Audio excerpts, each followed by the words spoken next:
man o umaraw, 5 buwan nang nagtitiis sa baha ang isang barangay sa San Pedro, Laguna. Kumustahin natin ang sitwasyon doon kasama si Angela Babad. Angela, lagi bang umuulan dyan at bakit ba baha pa rin hanggang ngayon? Yun nga, katulad ng sinabi mo, no, umulan, umaraw, talagang baha dito. Nandito nga tayo ngayon sa may barangay Landayan dito sa San Pedro, Laguna. At makikita niyo sa aking likuran, kahit medyo madilim, no, dati kalsada ito, pero ngayon lubog na ito sa tubig. Dahil nga, simula July 2025 ay hindi na nakaahon sa baha ng barangay Landayan. Sa ating pag-iikot nga dito kaninang umaga, specifically sa South Fairway Homes, kung saan merong 7 phases o yung parang street, ang pinagkaiba na lamang doon ng mga street ay yung kulay at level ng tubig. Kaya naman ang mga residente, kanya-kanyang diskarte na lamang kung paano mabubuhay sa araw-araw. Halos 16 na taon na ang lumipas mula nang huling nalubog sa matinding baha ang barangay Landayan. 2009, Undoy, tumagal po siya ng ilang buwan. So, ang ginawa po namin noon is lumipat po kami. Pero Hulyo ngayong taon, muling nagsimula ang mahabang kalbaryo ng mga residente ng barangay. Mahirap. Mahirap lumabas. Mahirap din kumilo sa bahay. Para naman kay Flor na empleyado ng isang laundry shop, naging matumal na ang mga customer. Mahina po ngayon eh. Napakahina. Pati ang pagpunta sa chapel at pagdarasal ng mga residente ay apektado na rin. Simula noong July, bihira nang mapunta ang tao dito sa chapel. Ayon sa pamahalang barangay na Landayan, nasa 37,000 na individual ang apektado ng pagbaha. Kaya panawagan ng mga residente. Sa dami po ng nakatira dito, nagiging emotional ako.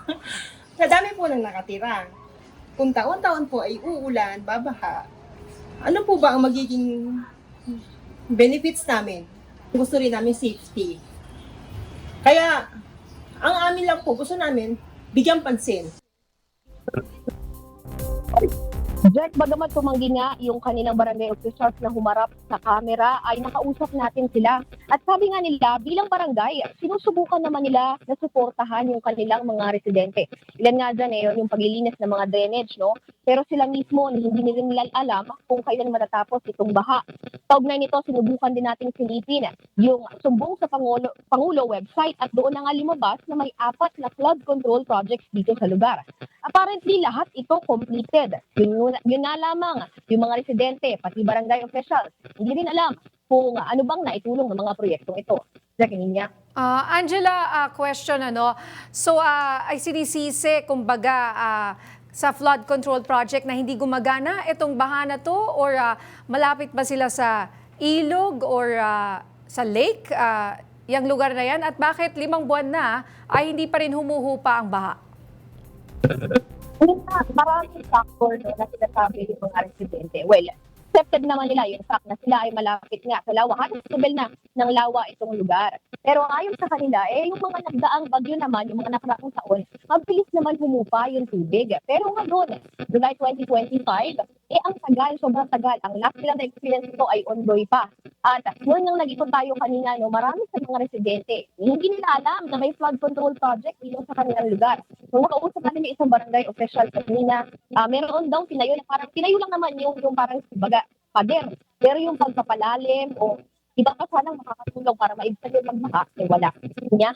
Alright, sige. Angela, isa pa dyan, kumbaga leptospirosis, isa pa yan sa maaring risk ng mga kababayan natin dyan at sana ay matugunan na raw agad yan, So, kumbaga, may plano na ba para pahupain ang baha? Ano raw gagawin ng mga otoridad dyan?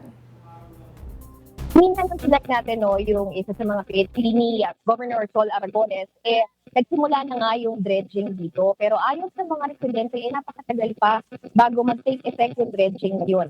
Kaya ngayon, yung hiling naman nila sana sa mga LGU or sa kanilang, yung mga gobyerno or officials na kanilang dito sa kanilang lugar, sana tulungan sila yung pang-araw-araw nilang pamumuhay dahil apektado na yung pagpasok ng mga estudyante, hindi na sila nakakapasok sa eskwelahan at yung pagtatrabaho ng iba, wala na rin, hindi nila ma-fulfill dahil nga sa baha na kanilang nararanasan. Niya? Alright, maraming salamat, Angela Babad.